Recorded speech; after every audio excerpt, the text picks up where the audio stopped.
Donc, l'illusion, en fait, ça te donne une image de ce que est le vrai amour, mais c'est tordu.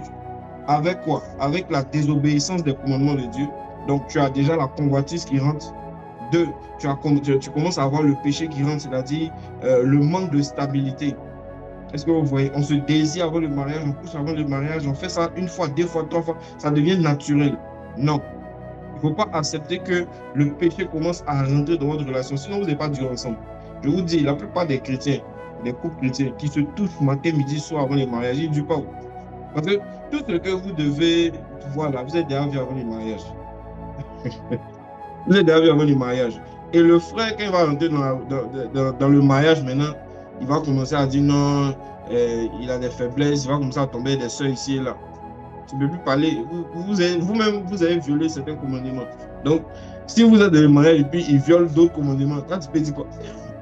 Qu'est-ce que tu vas dire? Ou bien la soeur maintenant, je vais dire, vous n'étiez pas en Christ.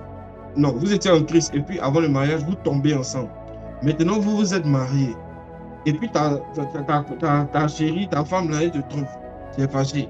Mais vous-même, vous deux, là, avant même de vous marier là même, là, vous vous êtes attrapé matin, midi, soir, jusqu'à tout est fané. Et puis maintenant, tu te plains, il est parti ailleurs. Lui, tu te plains, il est parti ailleurs. C'est normal.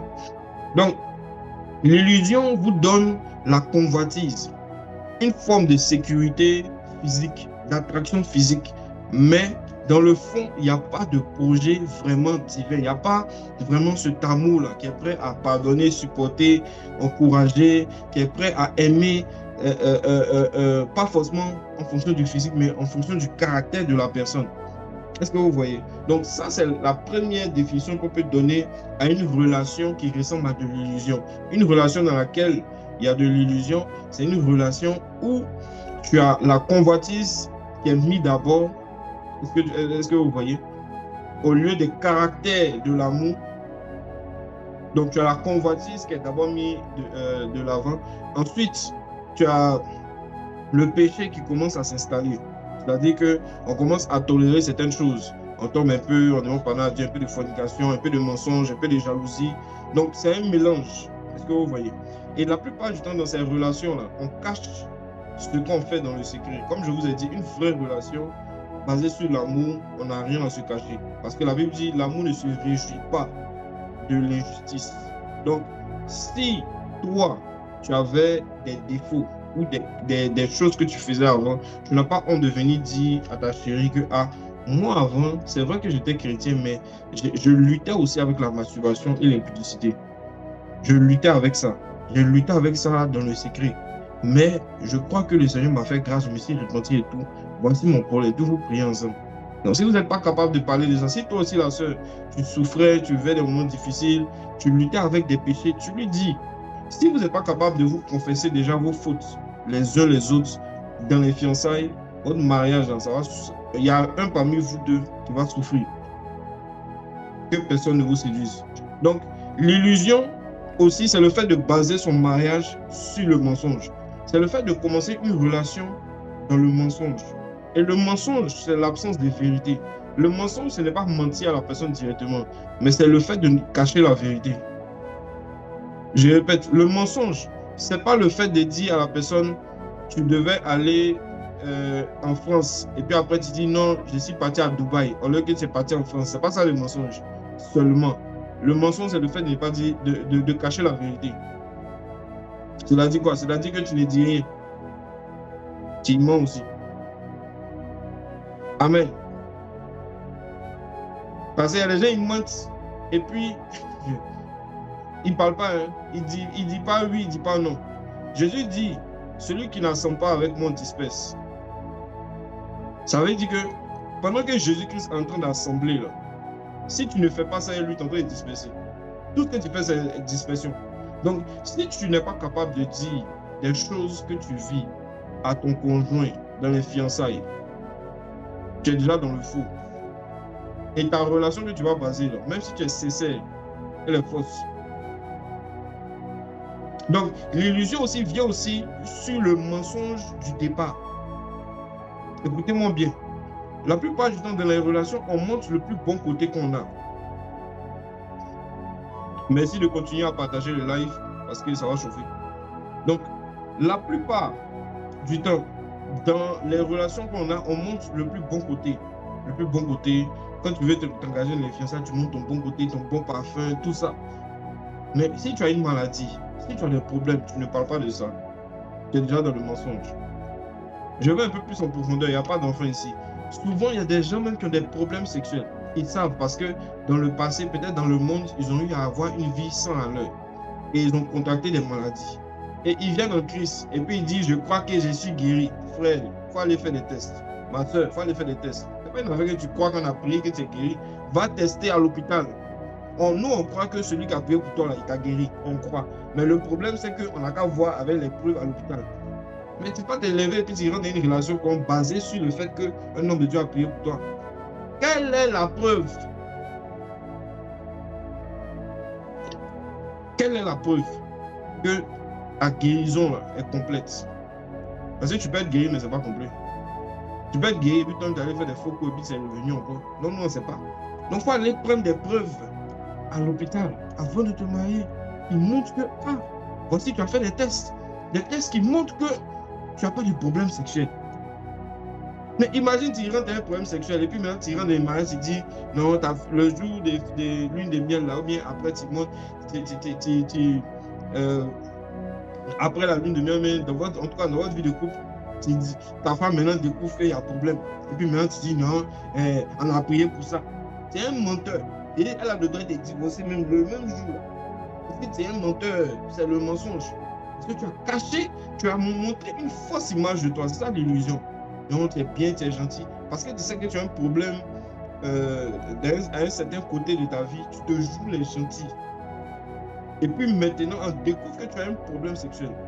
On découvre que tu as chopé une maladie. Et puis, tu te joues les gentils. C'est toi qui envoies l'argent, tu donnes l'argent à la fille. C'est pas seulement ça. Tu es gentil, tu es patient, tu es doux. C'est parce que tu as un problème. Et puis elle découvre ça. Elle a le droit de prendre ses jambes à son cou et puis de courir, de sauter de cette relation. Parce que Dieu n'est pas dans le mensonge. Quand tu as des problèmes, tu dois aller à l'hôpital. Donc on va faire la prière, c'est bien, mais on va à l'hôpital aussi pour s'assurer que tout est complet. Et une fois que c'est complet, là maintenant on vient. C'est pas une affaire non par la foi. Il y a beaucoup de gens qui ont divorcé par la foi. Voilà. Ils ont marié par la foi, ils ont divorcé aussi par la foi. Pour ne pas dire ils ont divorcé par la vérité. Il y a un homme de Dieu qui disait que si tu te maries par parole de connaissance, tu vas divorcer par prophétie. C'est la vérité. Si tu te maries par parole de connaissance, tu vas divorcer par prophétie. Ah ouais. Donc, ne te dis pas, quand vous avez des problèmes, je suis en train de parler de certains cas de problèmes sexuels. Tu as des problèmes, tu as des maladies qui risquent d'impacter votre enfant, qui risquent d'impacter la suite. Il ne faut pas cacher ça. Sous prétexte que non, l'âge est en train d'avancer, je n'ai pas trouvé quelqu'un avec qui être. C'est le seul avec lequel je dois rester. Donc, à cause de ça, parce qu'il n'y a pas d'autres prétendants qui sont venus, tu vas lui cacher la vérité parce que tu veux te marier. Parce que peut-être tu es la première fille de la famille. Donc, c'est ce qui arrive souvent dans nos pays africains. C'est ce qui arrive souvent. C'est-à-dire que la sœur, elle a une maladie grave. Mais elle ne va pas dire au frère parce que le frère a été attiré par elle, il s'est approché d'elle, ils ont vécu, voilà, il veut la marier et tout. Elle va lui cacher jusqu'à... C'est la veille du mariage, mais elle va lui dire, hé, moi là, voici mon problème. Et puis demain, tu veux que le gars te respecte. Quand demain va te tromper, tu vas dire non, il est méchant. Mais tu ne lui as pas dit ça. Est-ce que vous voulez? Même chose aussi pour l'homme. Tu caches que, toi tu as gono, ça non? Tu as gono, tu caches ça, on ne sait pas. Tu as prié, tu as jeûné, ok. Un mois c'est guéri, l'autre mois c'est revenu. Bon, on fait comment? Maintenant toi tu viens dire, non, tu sais, chérie, il y a un problème là. Tu sais qu'il est dans le monde là, mon frère, elle va te divorcer. Et puis c'est moi-même qui est venu signer les papiers de divorce. C'est moi-même qui est venu, il a encouragé ça. Parce que c'est le mensonge. Et vous savez, le mensonge, on ne peut pas baser un couple sur le mensonge parce que la Bible dit vous pouvez vous séparer, sauf pour cause d'infidélité. C'est ce que Jésus-Christ a dit. Et l'infidélité ici, c'est mensonge aussi. Quelque chose où tu n'es pas fidèle. Tu n'es pas fidèle dans une de tes paroles. Amen. Donc, voici une image de l'illusion. Une autre image d'une relation avec l'illusion, c'est quoi? C'est une relation où le gars semble être bien, il a l'argent, il est bien et tout. Et puis, il commence à te gifler de temps en temps. C'est-à-dire que quand sa folie commence à te gifler un peu, il commence à être un peu brutal, quoi. Il te tape un peu, il te gifle. Quand il est fâché, il te tape. Quand il est fâché, il te gifle. Pourtant, quand vous êtes dans les fiançailles, il ne t'a pas montré ça. Si tu as montré ça dans les fiançailles, et puis vous êtes mariés, ce n'est pas illusion, c'est vérité. C'est amour vrai, c'est pas une illusion. Tu as vu de quoi il était capable de les fiançailles, et puis tu as décidé d'engager. Ce n'est pas illusion, c'est vérité. Oui. Mais si, dans les fiançailles, il ne t'a jamais tapé, lui-même t'a dit, il t'a parlé de l'amour et de la patience, de la douceur. Peut-être même il t'a prêché l'évangile.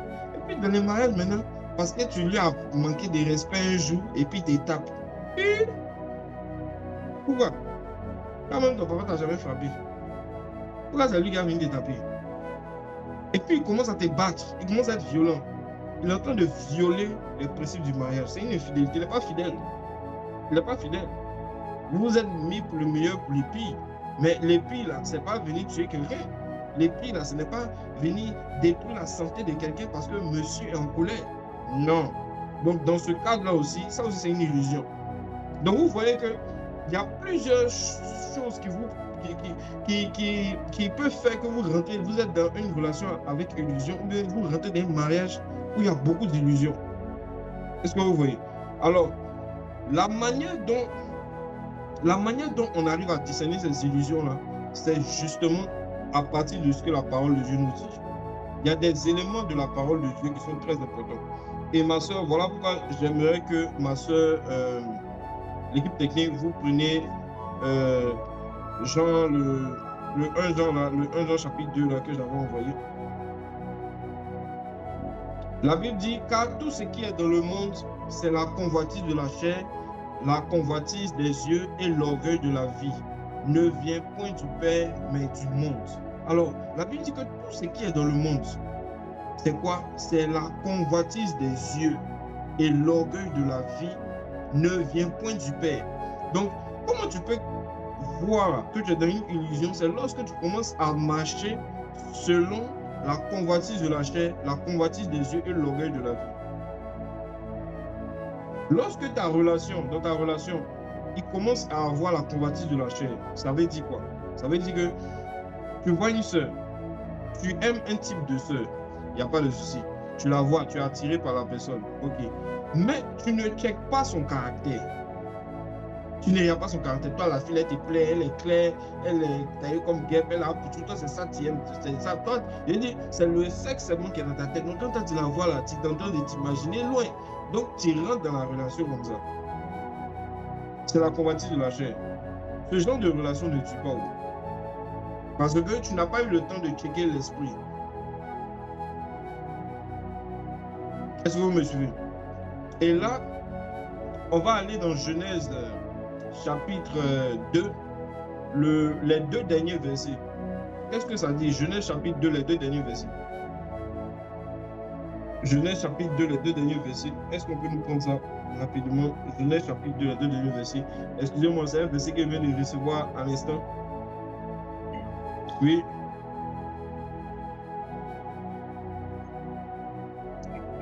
Oui, on t'entend. Est-ce que tu peux donner? Genèse 2, le 2 derniers versets. Pourquoi l'homme quittera son père et sa mère, il s'attachera à sa femme, et ils deviendront une seule chair. L'homme et sa femme étaient tous deux nus, et ils n'en avaient point honte. Amen. Et est-ce que tu peux lire le verset qui est avant les 2 derniers là? Où il a dit, os de mes os, chair de ma chair. Oui. Verset 23. Et l'homme dit, voici cette fois, celle qui est os de mes os et chair de ma chair. Os de mes os, amen. Os de mes os et chair de ma chair. Merci mon frère Emmanuel. Os de mes os. La première chose que Adam a identifié, c'était l'os. C'est le caractère. Donc, ne jamais baser ta relation sur une illusion. Base ça sur le caractère. Parce que le caractère, c'est ce qui va permettre à ton mariage d'être maintenu.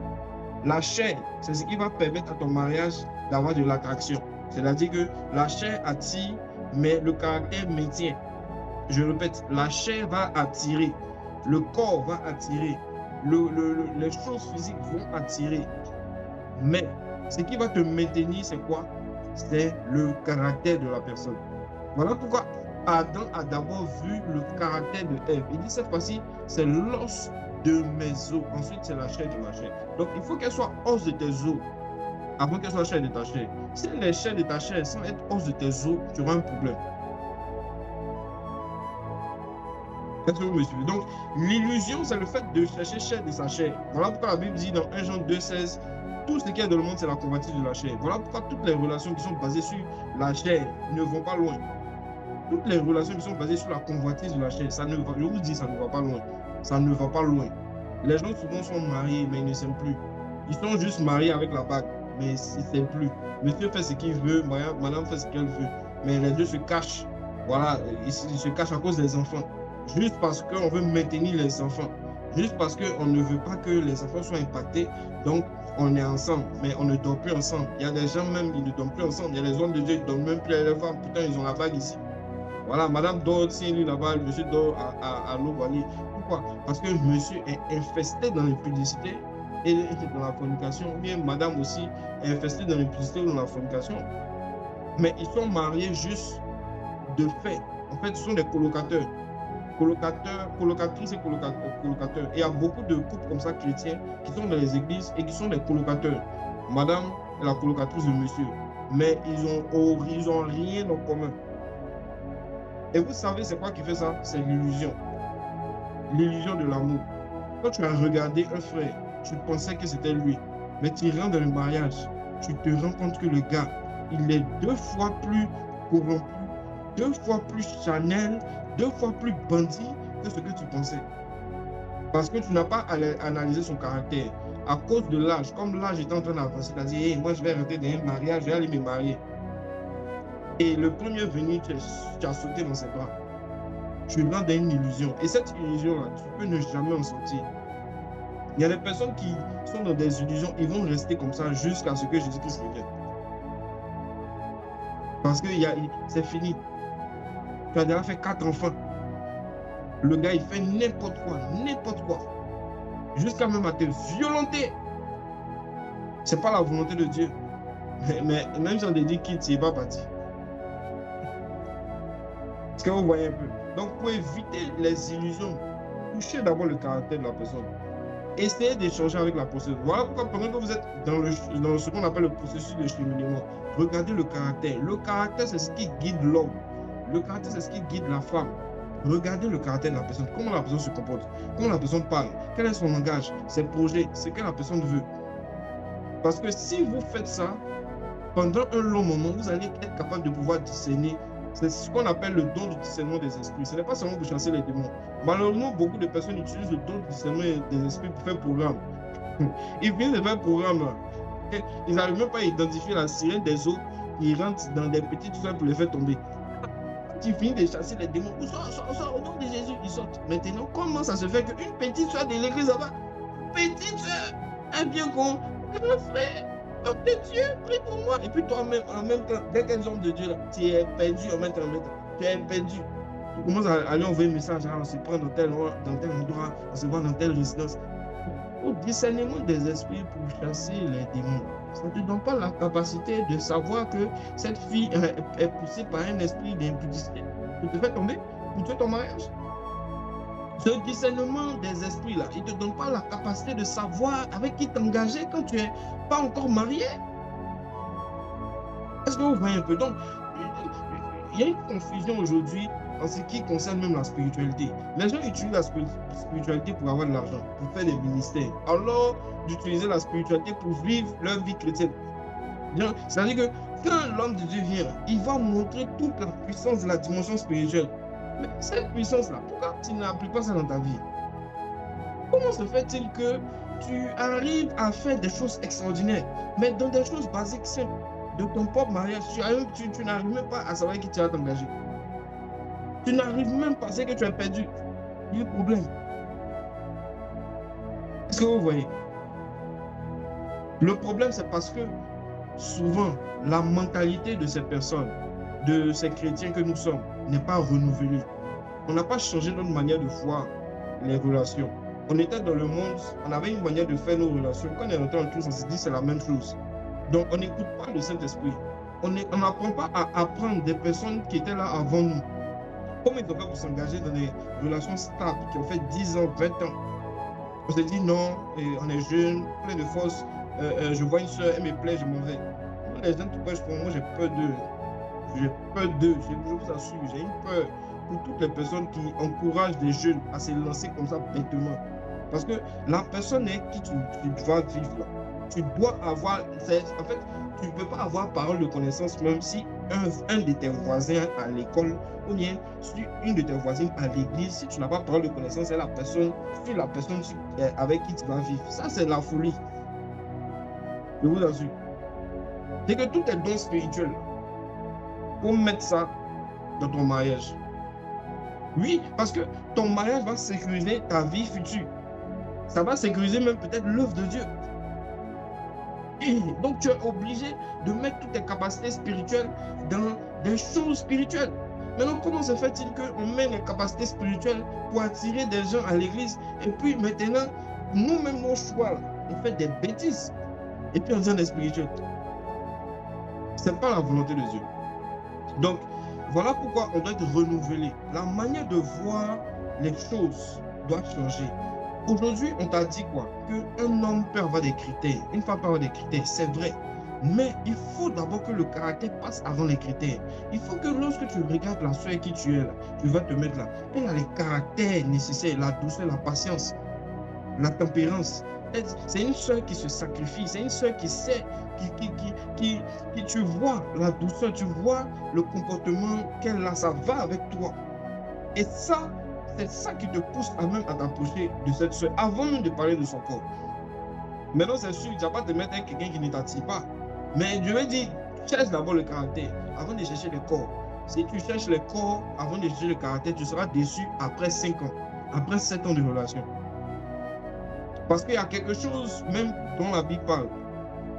Quand un homme s'engage avec une femme, la femme peut être très belle, comme elle veut. Si cette femme lui manque de respect, si cette femme ne le respecte pas, à un moment, l'homme explose. Et on voit ça même dans les relations du monde. Il y a des femmes, elles sont belles, elles sont avec des hommes, ils sont là, ils les suivent partout. Un moment, parce que la femme commence à exagérer, le gars commence à péter, il commence à exploser. Il commence à faire des choses qu'il n'avait pas l'habitude de faire. Il commence à devenir bizarre. Est-ce que vous voyez un peu? Donc ce n'est pas seulement le corps physique. Le corps physique est bon, mais et le caractère. Adam dit os de mes os, chair de ma chair.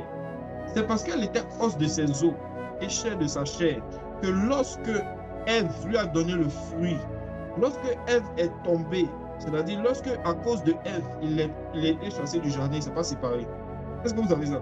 C'est parce que Ève était les os de ses os que lorsque Ève, à cause de Ève, l'homme a été chassé du jardin. Il ne s'est pas séparé d'elle. Parce que Dieu a demandé à l'homme, pourquoi tu écoutais ta femme? Pourquoi tu l'as écouté? Qu'elle t'a donné? C'est ce que Dieu a demandé à l'homme.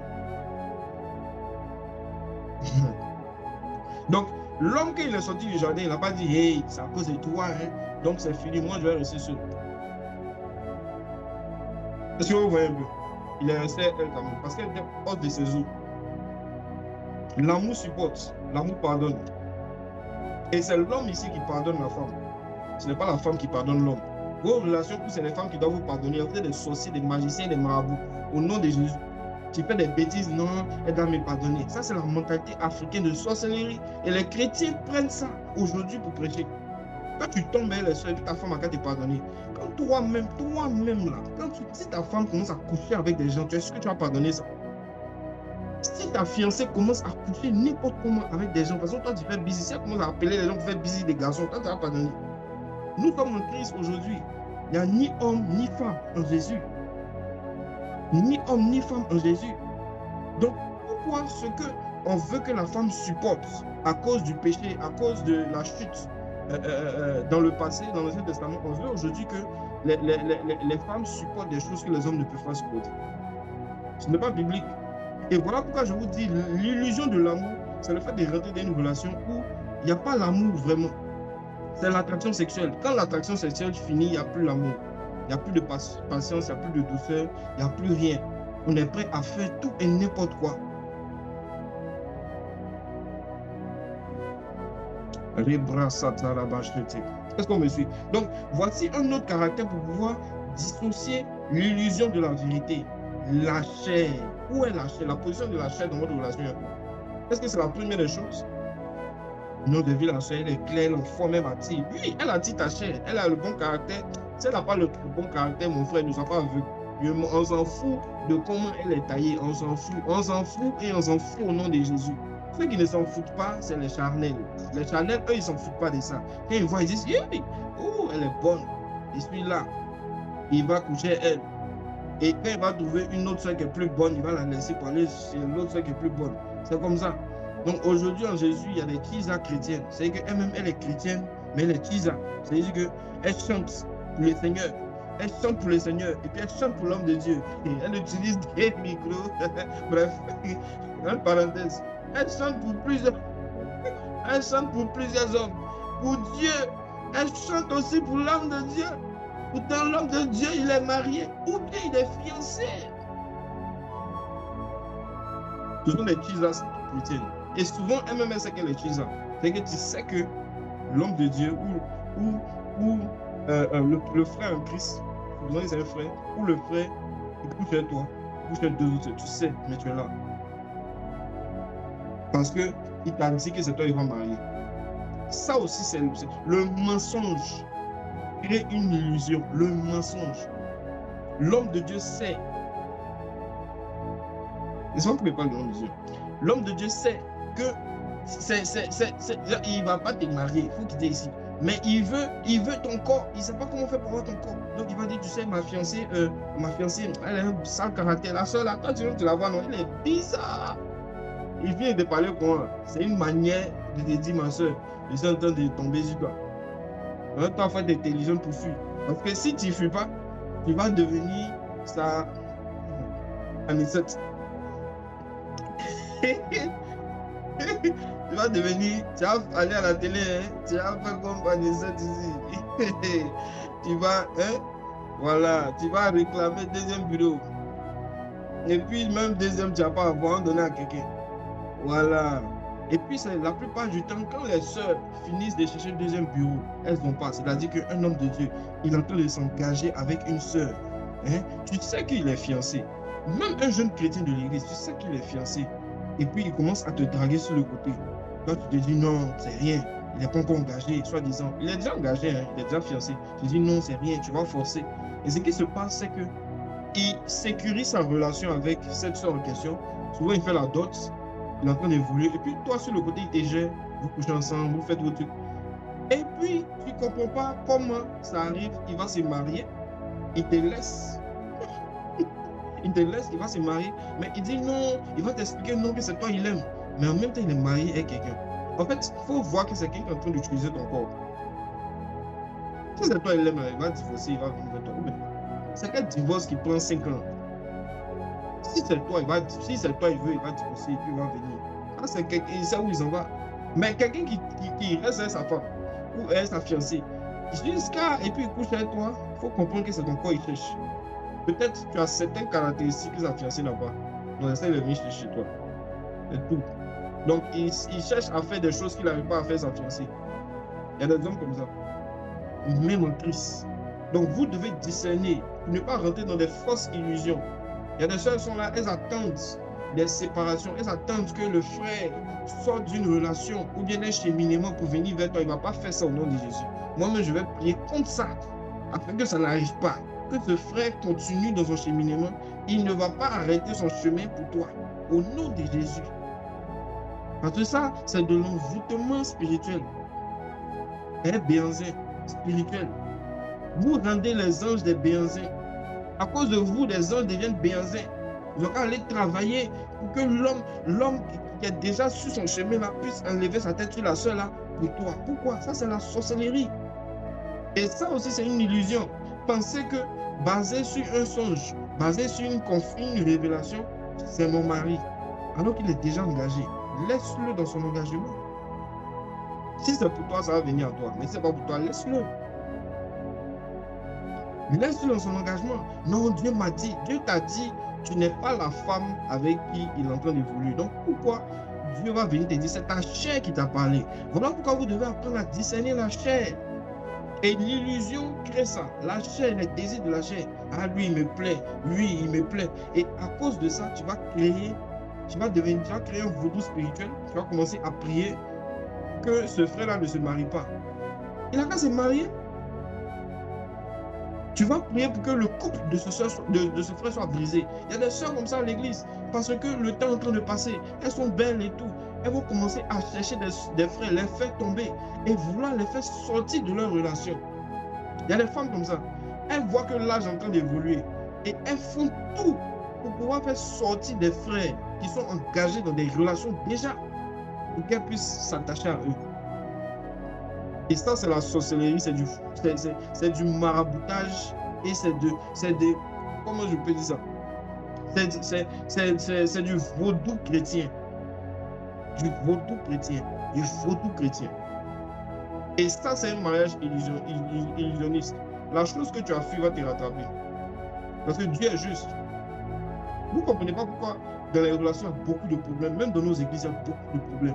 Dans les ministères, c'est partout. Hein. Il n'y a pas une église qui est mieux que son camarade. Il n'y a pas un ministère qui est mieux que son camarade. Tout le monde, c'est partout. Surtout chez nous, la jeunesse, les jeunes, c'est partout. Il y a des problèmes. Engagement. Aujourd'hui, des pasteurs prêchent que c'est normal. Tu tombes avec une soeur, tu te lèves, tu demandes pardon, puis tu continues. Pendant que tu es marié, c'est-à-dire que quand tu n'es pas marié, tu ne dois pas le faire. Déjà même. Genre, c'est la fornication. Maintenant, tu t'engages avec une femme. Et puis toi, tu te permets de continuer de tomber. Et puis tu te relèves, tu demandes pardon à Dieu. Je veux dire, ces messages-là sont basés sur la méchanceté africaine. C'est les femmes qui doivent supporter les bêtises des hommes. C'est toujours les femmes qui doivent supporter les bêtises des hommes. Même en Christ, ce n'est pas normal. Les apôtres ne nous ont pas enseigné ça. Ce n'est pas le message des apôtres. Le message des apôtres, c'est que nous sommes en Christ. Aimez vos femmes comme Christ a aimé l'Église. Que le mari aime sa femme. Il est prêt à se sacrifier. Mais le mari qui va commencer à faire des bêtises en Christ encore, et puis la femme va venir pardonner à chaque fois. C'est des sorcelleries, ça. Et beaucoup de messages encouragent ça sans le savoir. Le fait de dire non, tomber, demander pardon à Dieu, tomber, demander pardon à Dieu. Donc vos femmes, elles sont des dispensaires du pardon. Elles sont là pour vous pardonner. Mais même quand ta femme aussi commence à faire des gigas, tu te fâches. Tu es sorcier. Sois juste. C'est la sorcellerie. Donc même en Christ, il y a la sorcellerie africaine. Le fait d'accepter que des frères de l'église tombent et puis que leurs femmes soient là pour demander pardon. C'est la sorcellerie. Et voilà pourquoi beaucoup de personnes, même quand ils viennent à Jésus, leur vie ne change pas. Parce qu'ils voient le pasteur qui vient prêcher, ou bien ils voient les serviteurs de Dieu, ou bien ils voient les petits responsables, les respos, les petits groupes de prière, ils viennent prêcher. Ils te jouent les dangereux, ils manifestent sa puissance. Oui, les âmes sont sauvées, on est d'accord. Christ et le royaume de Dieu avance, on est d'accord. Mais la qualité des personnes qui rentrent en Jésus, là, ils sont la même chose que dans le monde. Ils rentrent dans Jésus, on ne voit aucune différence. Leur passé, leur présent est la même chose. Leur futur est égal au passé. C'est à cause de la vie des personnes qui prêchent. À cause de la vie des personnes qui viennent. Eux, ils viennent avec une vie de légèreté, où tout le monde est léger. Donc ça fait que oui, on vient à l'église, il y a des gens qui sont gagnés, il y a des gens qui sont baptisés du Saint-Esprit, comme on le dit, qui sont baptisés, il y a les baptêmes, l'église grossit, ou bien même l'œuvre évolue, mais la qualité des personnes est la même que dans le monde. C'est-à-dire que souvent, même quelqu'un qui est dans le monde est plus juste que toi. Il y a un problème. Et là, maintenant, on commence à dire on est sauvé par la grâce, pas par les œuvres. Effectivement, on est sauvé par la grâce, mais cette grâce te pousse à manifester la vie de Christ. Sinon, il n'y a aucune différence entre toi et le païen. C'est ça l'illusion. L'illusion te montre une image de la vérité. Il te donne un aspect de la vérité et puis le reste, c'est la chair. Il va te donner, par exemple, le sacrifice. Il te sacrifie. Un homme te sacrifie, te donne l'argent. C'est un sacrifice de te donner l'argent. Il te donne 1 million, 2 millions, 3 millions pour s'occuper de toi. C'est un sacrifice. Ce n'est pas facile pour avoir l'argent. Mais en fait, le but qui est derrière, c'est de te contrôler. Donc, c'est une illusion. Donc, vous voyez que l'illusion a toujours un petit caractère du vrai amour, un petit caractère. Souvent, c'est le sacrifice. Souvent, c'est la patience. Mais c'est tout. Le but qui est derrière, c'est de t'emprisonner dans une relation. Te rendre pour que tu sois emprisonné. Ça, ce n'est pas la parole de Dieu. Amen. Est-ce qu'on me suit? Ok. On va voir un autre point rapidement. Est-ce que ça vous intéresse? Ça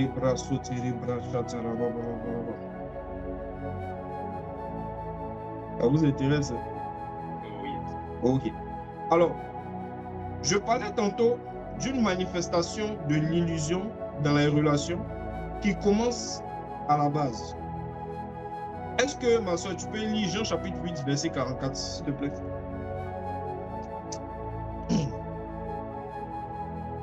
Jésus parle. Et ici, il dit, vous avez pour père le diable et vous voulez accomplir les désirs de votre père. Il a été meurtrier dès le commencement. Dans un autre passage, on dit, il a été menteur dès le commencement. On dit, il a été meurtrier dès le commencement. Il ne se tient pas dans la vérité parce qu'il n'y a pas de vérité en lui. Lorsqu'il vous profère le mensonge, il parle de son propre fond. Car il est menteur et le père du mensonge. Regardez un peu ici, on accentue ça. On dit Satan est le père du mensonge. Tout le monde voit le passage que je suis en train de lire là. Ok. La Bible dit que Satan est le père du mensonge.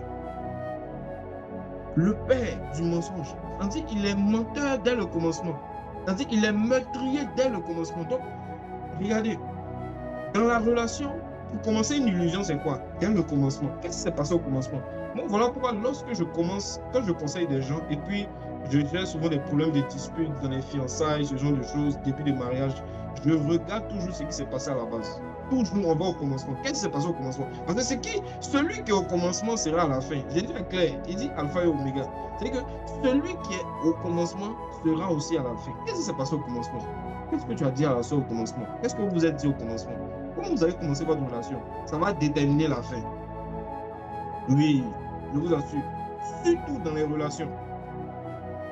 Il faut comprendre le commencement de la relation. On dit qu'il est meurtrier dès le commencement. Donc, s'il y a un mensonge dès le commencement, c'est une illusion. Vous êtes dans une illusion. Vous êtes dans une illusion. Parce que nous sommes des fils de lumière. Il ne faut pas qu'il y ait de mensonge dès le commencement. C'est-à-dire que lorsque vous commencez votre relation, vous commencez dans le mensonge. Madame dit non, j'ai connu 3 gars, alors que tu as connu 25 gars. Premier mensonge. Le gars aussi il dit non, moi ici vierge. Alors que ce qu'il a fait là, c'est tout ce qu'il sait. Il a fait des choses qu'il n'a jamais dit. Il dit non, moi il ne connaît pas femme. Il ment. C'est le mensonge. Et ça va vous suivre. Quand il demande à la soeur, ah mais genre, elle te plaît et tout, vous êtes en train de voir, il demande son témoignage. Et mon ancienne relation là, ça fait 4 ans. Et c'est passé dedans. Ah, en tout cas, c'était compliqué. Le gars là, il n'était pas bien. Elle va donner tous ses comportements, mais elle ne va pas dire qu'elle a trompé. Elle va dire que le gars, il n'est pas bien, c'est pas bien comporté. Mais elle ne va pas dire qu'en fait, ce qui a fait qu'ils se sont séparés là, c'est la tromperie. Elle va dire non, il n'était pas bien. Oh, il me parlait mal, il était violent, mais elle ne va pas dire que j'ai couché avec un autre gars. Elle ne va pas dire ça. Elle va te dire tout sauf ça. Ça, c'est le mensonge. Maintenant, si 2 menteurs se sont associés, c'est eux ceux qui savent où ils sont. Mais sinon, vous voyez un peu. L'homme, tu lui dis, mais quelles étaient tes relations dans le passé?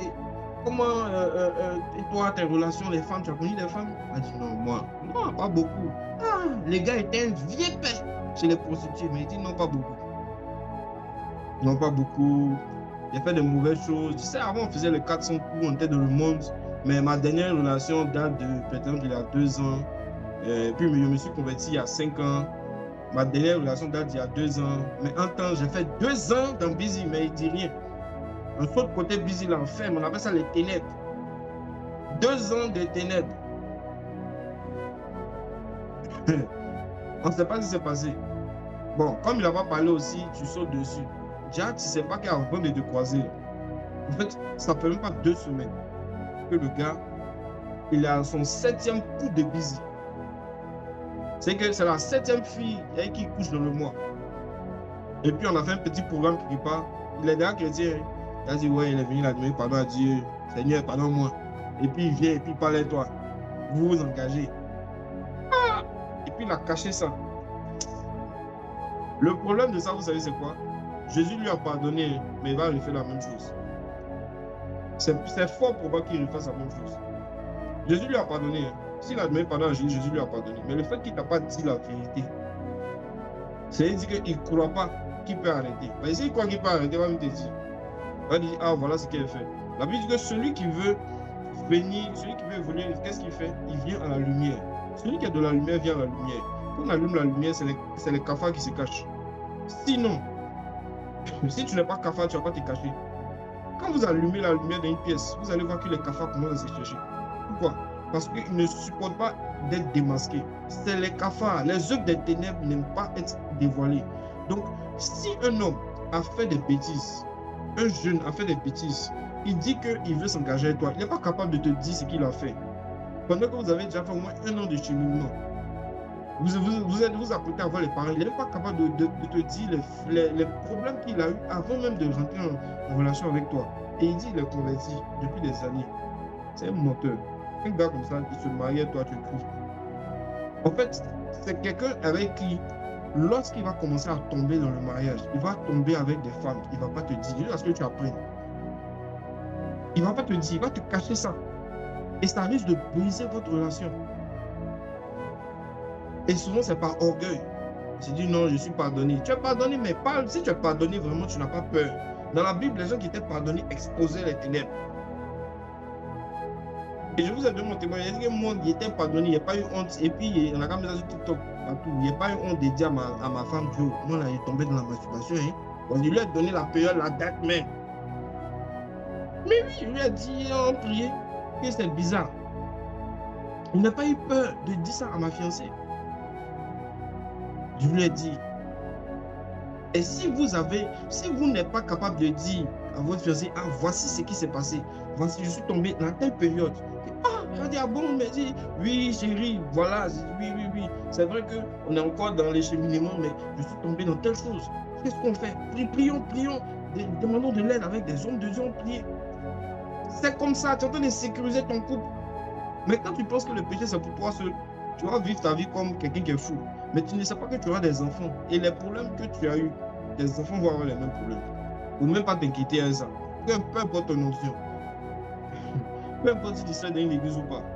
Les enfants que tu auras, tu vas voir, il y a 2. Ce qu'ils vont te montrer, toi-même tu as dit, ouais. Pourtant, toi, peut-être tu vas à l'église, tu fais tes dîmes. Mais tu es une soeur, tu as caché le fait que toi, tu allais de frère en frère. Et tu te mets avec un nouveau frère. Faut lui dire la vérité. Dis la vérité. Si tu ne lui dis pas cette vérité, tu caches ces ténèbres qui sont en toi. Même si tu as reçu Christ, tu vas communiquer ça à tes enfants. Le péché, là, c'est dans les sangs. Un jour, je vais vous expliquer les lois du sang. Ça, c'est le prochain programme. Un prochain programme, parler des lois du sang. Vous allez comprendre. Ce qu'on appelle les réclamations des familles, on a été délivré en Jésus-Christ, c'est vrai. Mais, si tu n'as pas tué la chair pour que le sang de Christ se manifeste dans ton corps, il y a des choses qui vont te suivre et qui vont suivre tes enfants. À votre avis, pourquoi on a reçu la vie de Adam dans le sang? Pourquoi le péché qui s'est fait en Adam, là, ça nous poursuit aujourd'hui? Pourquoi? Normalement, ce n'est pas logique. Si normalement, on ne reçoit pas des héritages de notre sang, on ne peut pas avoir normalement le péché d'Adam dans notre corps. Amen.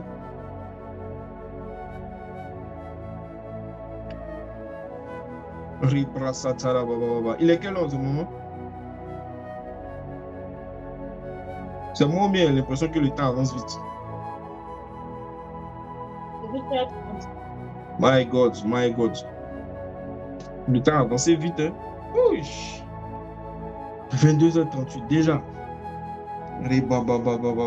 Ok, il n'y a pas de souci.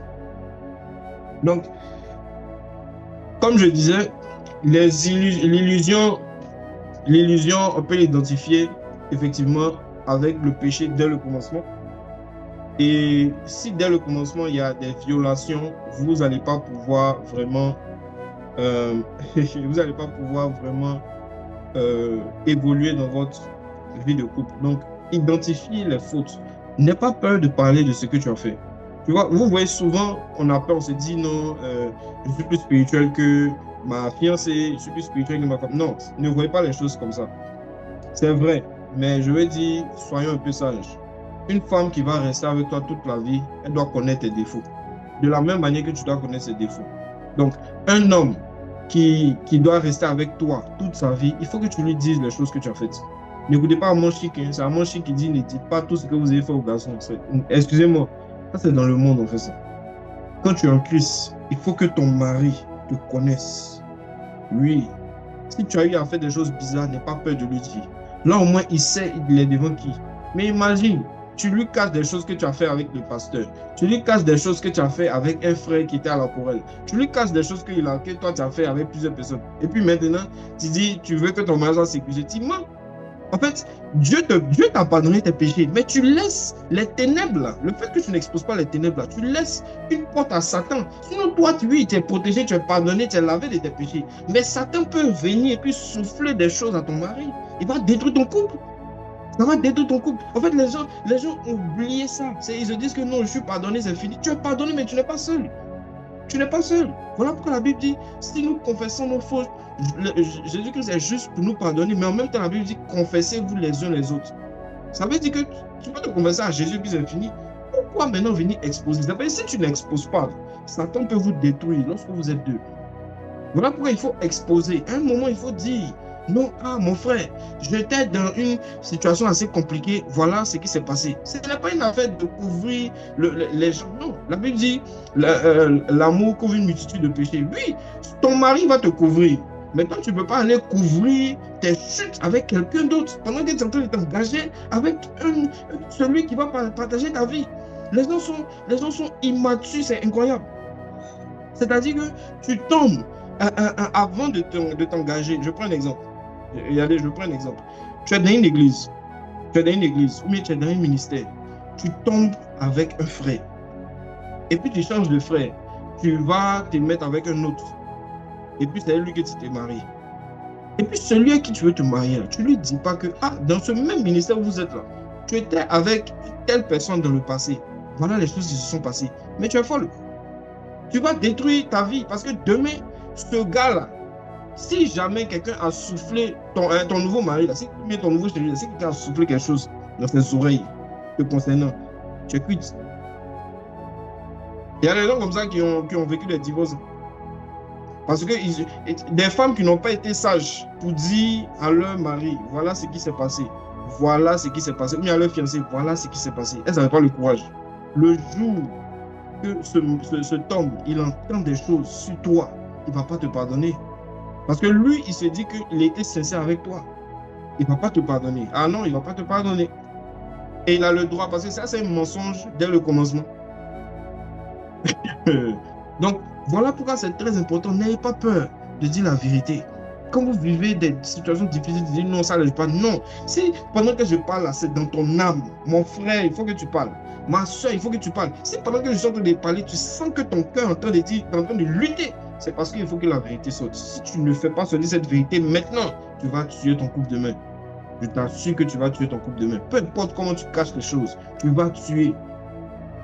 Tu vas tuer ton couple demain. Quand demain tu vas te marier, dans des années, tu vas te marier, tu vas tuer ton couple.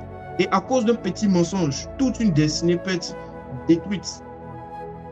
Donc apprenez à dire la vérité à vos conjoints. Ce n'est pas un manque de sagesse. Au contraire, si l'amour couvre une multitude de fautes, laissez que vos conjoints couvrent vos fautes. Ne laissez pas que d'autres personnes couvrent vos fautes à part vos conjoints. Ce n'est pas normal.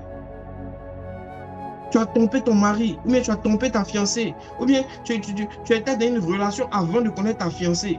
Et cette personne avec qui tu étais là, vous êtes dans le même lieu de prière, ou bien dans le même endroit. Parle, dis à ta fiancée, ou bien que ta fiancée te parle pour dire, voilà ce qui s'est passé. Soyez franc, mais vous allez cacher des choses.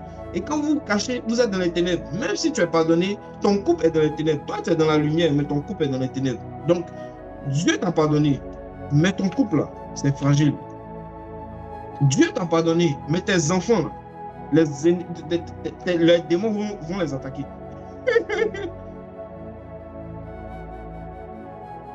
C'est ce que les gens ne comprennent pas.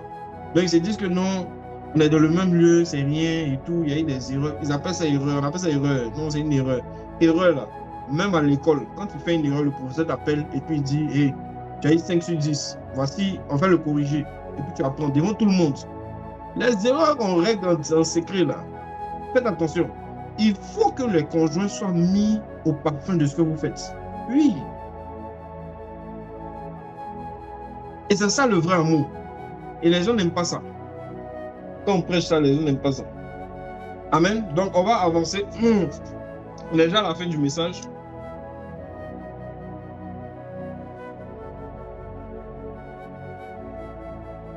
Donc, comment faire pour sortir d'une relation où il y a l'illusion? Déjà, il faut identifier, est-ce que c'est possible d'apporter le vrai amour, la lumière?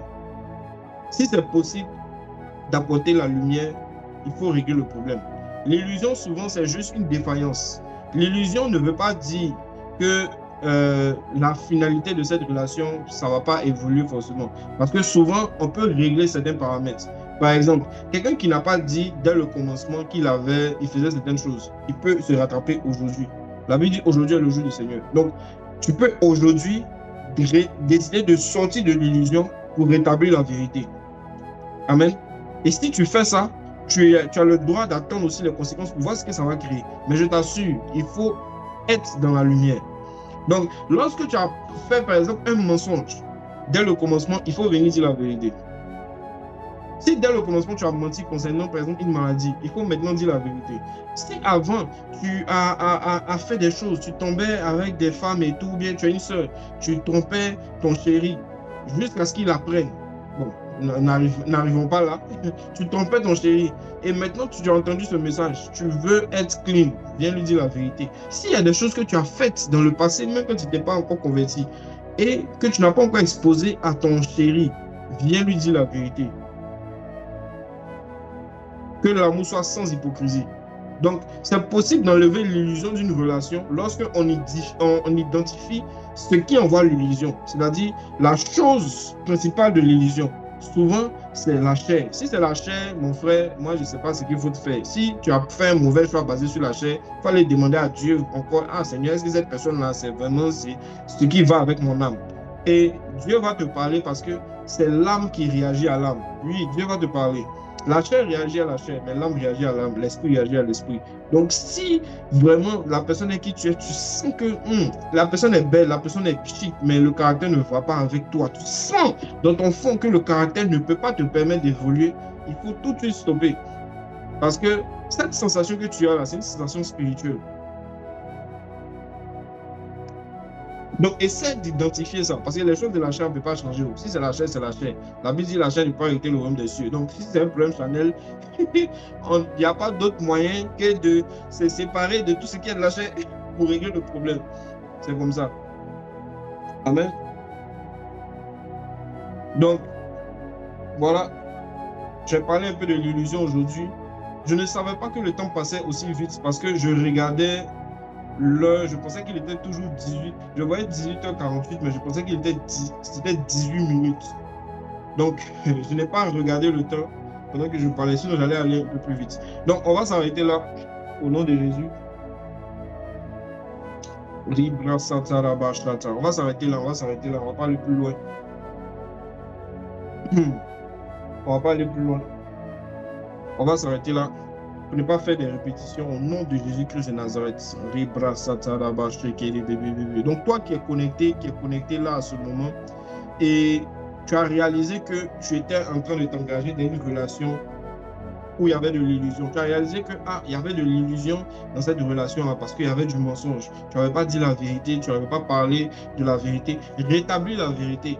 Si tu as remarqué que tu voulais t'engager avec quelqu'un basé seulement sur la chair, mais tu n'as pas eu le temps d'identifier le caractère, prends le temps pour identifier le caractère au nom de Jésus. Prie par rapport à ça. Si tu as remarqué qu'il y a un frère qui t'approche depuis, il faut remarquer, regarde son caractère, qu'est-ce qu'il veut? Oui, il dit il veut être avec toi, mais quelle est la nature de ces échanges avec toi? C'est seulement des choses pour te pousser à coucher avec lui, c'est seulement des choses pour te pousser à faire des choses qui ne sont pas moralement bien, qui ne sont pas selon la parole. Alors, il faut que tu fasses attention. Tu risques d'être dans une illusion. Amen. Donc, on va prier au nom de Jésus-Christ de Nazareth. Seigneur, Père éternel, ô Dieu de gloire, je veux te prier, ô Dieu de gloire, parce que Père éternel, c'est toi qui as permis au nom de Jésus-Christ, c'est toi qui as permis au nom de Jésus-Christ qu'on puisse avoir ce temps d'enseignement, ce temps de partage de la parole, ce temps, Père éternel, d'édification.